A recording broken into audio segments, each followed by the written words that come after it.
In this video, I'm going to show you how to access the head unit of NV200. I already take off the factory factory head unit, so I can't show you that, but I can show you how to open up the panel so you can reach it, and how to wire it. This is a S model, but I don't know about the SV model or navigation model. So this is the base model audio. Alright, first thing you do is you pry over this piece of plastic by inserting something here. Let's see, let me find a tool that can do that. Like in this seam here, and then you pry it up.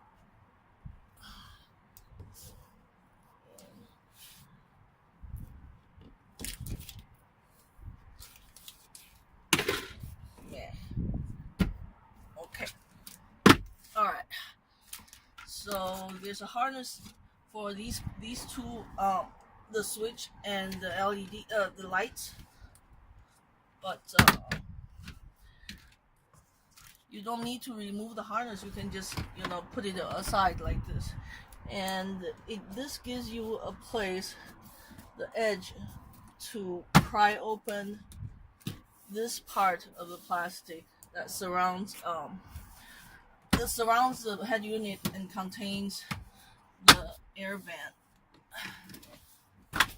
Okay, so you can see how many clips are there. Is 1, 2, 3, 4. Okay, and then 5, 6. These are 6 metal clips, and then this is a black plastic clips. 1, 2, 3. So yeah, so pry this open, and now you can reach the head unit.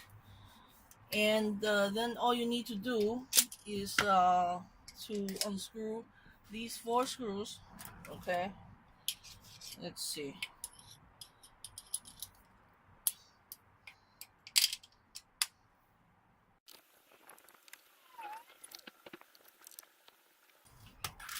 Okay, once you're done with these 4 screws, lift it up a little bit, about a 1/4 inch at most, and the unit should come out.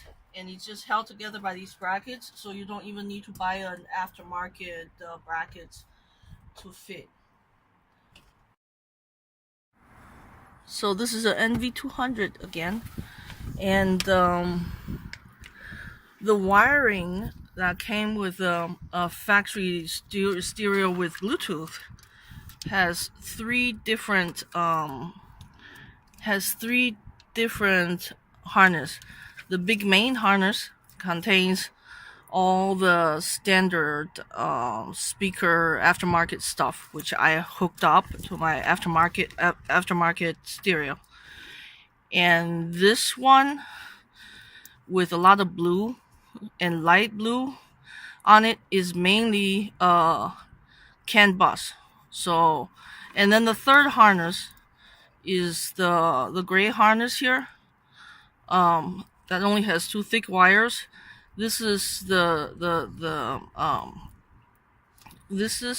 antenna harness, and you probably need to buy one to hook up to your standard plug in your stereo.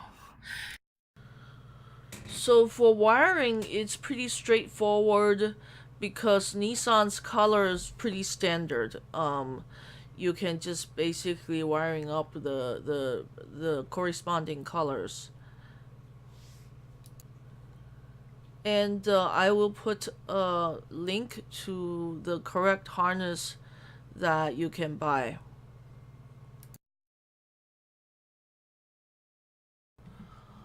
Also, for at least for mine, the Bluetooth enabled car, pin number 6 and 16 on the main audio harness are the wires coming from the Bluetooth unit, but steering wheel remote controls. It controls with resistance reading. So if you want to hook up your steering wheel, you can use these two wires. And also, I should mention that you can see inside here on the main wiring, there is a little thing here. There's a little harness here that's out of nowhere. Okay, this is designated for your accessories. So it has a bunch of signals, but mainly just ground, bus, ground, battery, and accessory, and CAN bus. So with that, you can plug in your own things. For the accessory, it's 5 amps. For ground, it's 10 amps, and for the battery, constant battery is a 5.5 amps. So this is a sanctioned way of connecting things. So you don't want to hook it up here and eat up the amperage for the stereo. You want to if you want extra to do extra things, you want to tap into here. And yeah, so that's just so you know. Thanks for watching, and please like or subscribe.